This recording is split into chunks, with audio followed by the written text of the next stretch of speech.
ಅವಳು ಬರೋದು ಲೇಟ್ ಆಯಿತು ಅಂತ ಅವಳು ಆ ಹಾಡನ್ನು ನಾನು ಹಾಡಕ್ಕೆ ಹೋದರೆ ಒಂದು ಕಲ್ಲು ಬಿತ್ತು ನನಗೆ.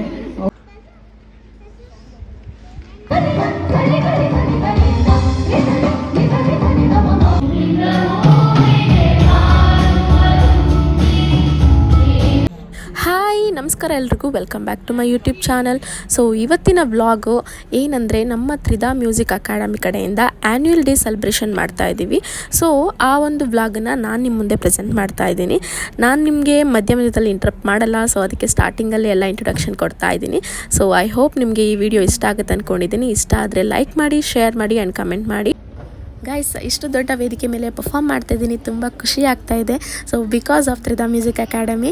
So thank you for giving this opportunity Tridha music ಅಕಾಡೆಮಿಗೆ ತಿಳಿಸೋಕೆ ಇಷ್ಟಪಡ್ತೀನಿ. ಈ ನಮ್ಮ ಕಾರ್ಯಕ್ರಮಕ್ಕೆ ಚೀಫ್ ಗೆಸ್ಟ್ ಆಗಿ ಗಿರಿಜಮ್ಮ ಅವರು, ಹಾಗೆ ಶ್ರೀ ವಿ ಮನೋಹರ್ ಸರ್ ಅವರು, ಶ್ರೀ ನರಹರಿ ದೀಕ್ಷಿತ್ ಸರ್ ಅವರು ಚೀಫ್ ಗೆಸ್ಟ್ ಆಗಿ ಬಂದಿದ್ದರು. ಸೊ ನೀವೇ ನೋಡ್ತೀರಾ ವಿಡಿಯೋದಲ್ಲಿ, ನೋಡ್ತಾ ಇರಿ, ಎಂಜಾಯ್ ಮಾಡಿ ಈ ವಿಡಿಯೋ.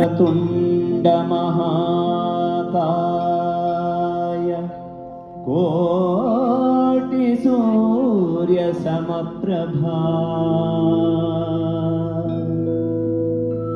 ನಿರ್ವಿಘ್ನಂ ಕುರು ಮೇ ದೇವ ಸರ್ವಕಾರ್ಯೇಷು ಸರ್ವದಾ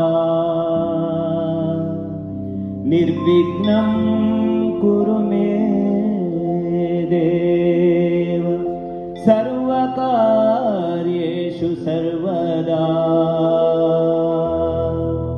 ಅಗಜಾನನ ಪದ್ಮಾರ್ಕಂ ಗಜಾನಿಶಂ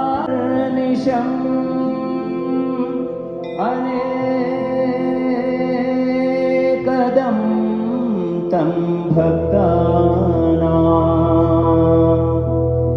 ಏಕದಂತಂ ಉಪಾಸ್ಮಹೇ.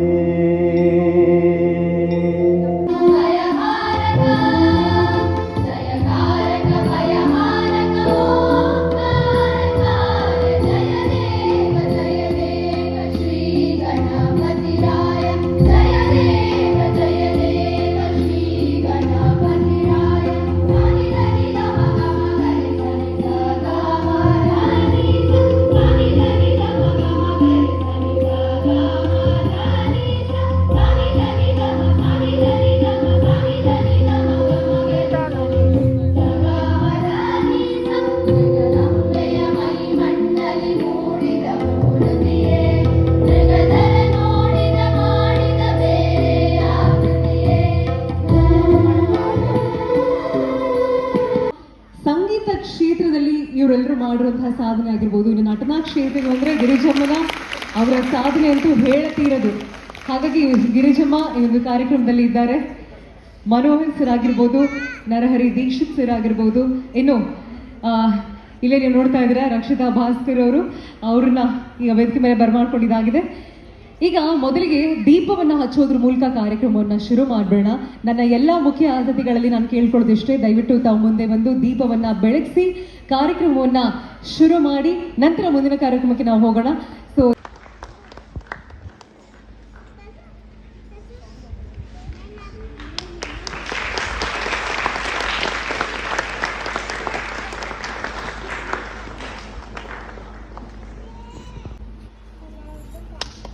ಇವತ್ತು ಅಷ್ಟೆಲ್ಲ ದಿಗ್ಗಜರ ಮಧ್ಯೆ ಒಂದು ಹೆಮ್ಮೆಯ ಸಾಧಕಿಯಾಗಿ ಇವತ್ತು ರಕ್ಷಿತಾ ಅವ್ರು ನೆನೆಸಿದ್ದಾರೆ ಅಂದರೆ ತಪ್ಪಾಗೋದಿಲ್ಲ. ಸೊ ಅವರ ಬಗ್ಗೆ ಇನ್ನೂ ಮಾತಾಡೋದು ಬಾಕಿ ಇದೆ. Thank you so much. ನಮ್ಮ ಎಲ್ಲ ಮುಖ್ಯ ಅತಿಥಿಗಳಿಗೆ ಧನ್ಯವಾದಗಳು. ತಾವೆಲ್ಲರೂ ದಯವಿಟ್ಟು ಆಸೀನರಾಗಬೇಕು. ಕಾರ್ಯಕ್ರಮವನ್ನು ಮುಂದುವರಿಸ್ಕೊಂಡು ಹೋಗೋಣ. ಮತ್ತೊಮ್ಮೆ ಎಷ್ಟು ಚೆನ್ನಾಗಿರೋ ಹಾಡಲ್ವಾ, ನಂಗೆ ತುಂಬ ಇಷ್ಟವಾದ ಹಾಡು. ಮಕ್ಕಳು ಹಾಡ್ತಿದ್ರೆ ನಂಗೆ ತುಂಬಾ ಖುಷಿ ಆಯಿತು. ನಿಜಕ್ಕೂ ನಾನು ಒಂದೆರಡು ಹಾಡು ಕೇಳ್ಕೊಂಡು ಹಾಗೆ ಹೋಗಬೇಕು ಅಂತಲೇ ಬಂದಿದ್ದು. ಇವ್ರು ನೋಡಿದ್ರೆ ಎಷ್ಟು ಕರೆಕ್ಟ್ ಟೈಮ್ ಬಂದುಬಿಟ್ಟೆ ಅಂತ ಬೇಜಾರಾಗ್ತಿದೆ ಈಗ. ಬಟ್ ಅಷ್ಟೇ ಸಂತೋಷ ಆಗ್ತಿದೆ. 1 ವರ್ಷದಲ್ಲಿ ಇಷ್ಟೊಂದು ಶಿಷ್ಯರನ್ನು ಸಂಪಾದನೆ ಮಾಡಿರೋದು ಅವಳು. ಮತ್ತು ನಾವು ಶೂಟಿಂಗ್ ಟೈಮಲ್ಲಿ ಅವಳು ಮಧ್ಯೆ ಹಾಡು ಹೇಳ್ತಾಯಿದ್ರು. ನಾನಂದರೆ ಬಿಡಬೇಡ ನೀನು ಹಾಡೋದನ್ನು ಮುಂದುವರಿಸು, ಎಷ್ಟು ಚೆನ್ನಾಗಿದೆ ನಿನ್ನ ವಾಯ್ಸು ಅಂತ ನಾನು ಹೇಳ್ತಾ ಇದ್ದೆ. ಇವತ್ತು ನೀವೆಲ್ಲ ಪೋಷಕರು ಬಂದು ಅವಳಿಗೆ ಒಂದು ಪ್ರೋತ್ಸಾಹ ಮಾಡ್ತಾ ಇದ್ದೀರಾ ಅಂತಂದರೆ ತುಂಬ ಖುಷಿ ಆಗ್ತಿದೆ.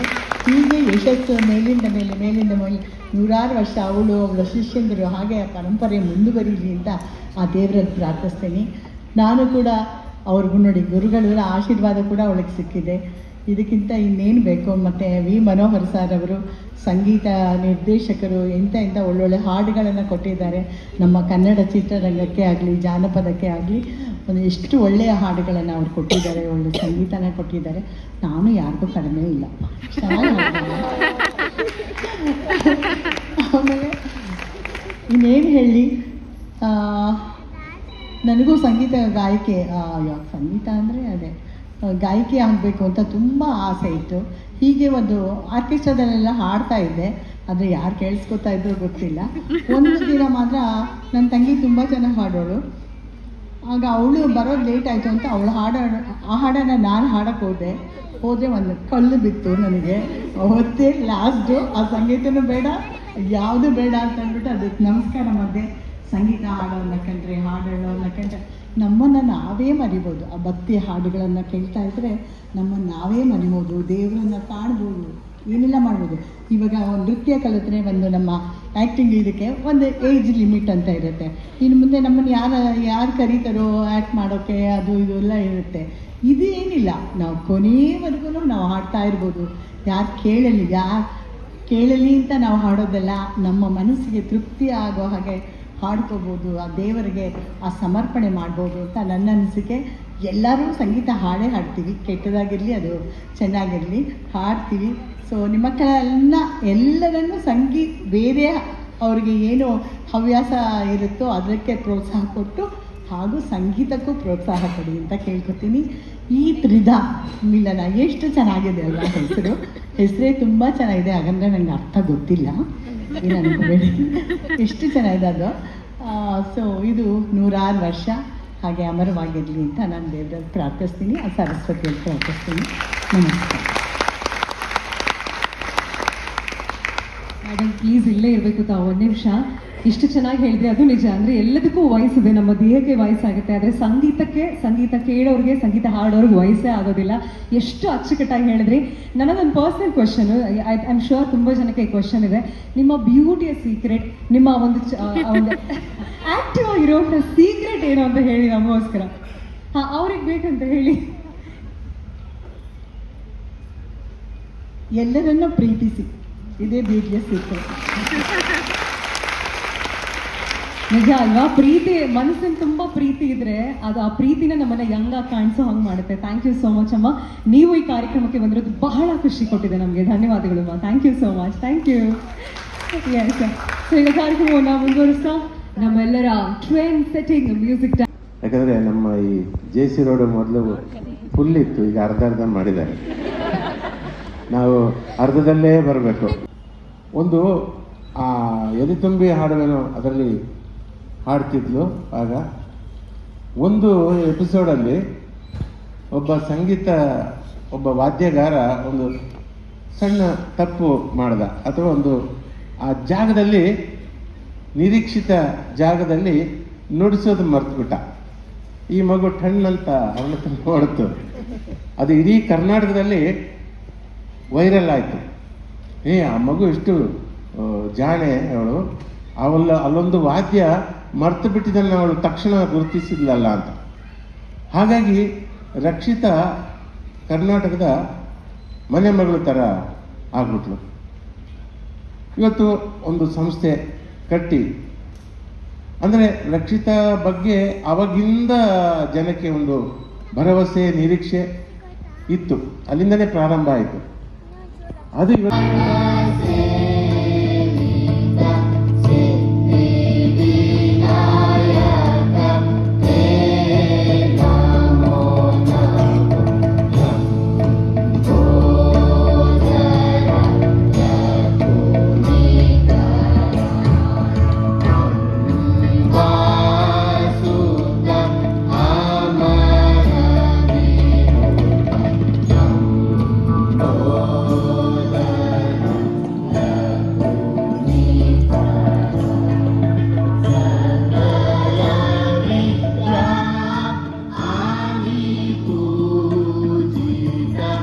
ಬಂದ್ಬಿಟ್ಟೆ ನೋಡಿ, ಅದು ಒಂದು ಸಂತೋಷದ ವಿಷಯ.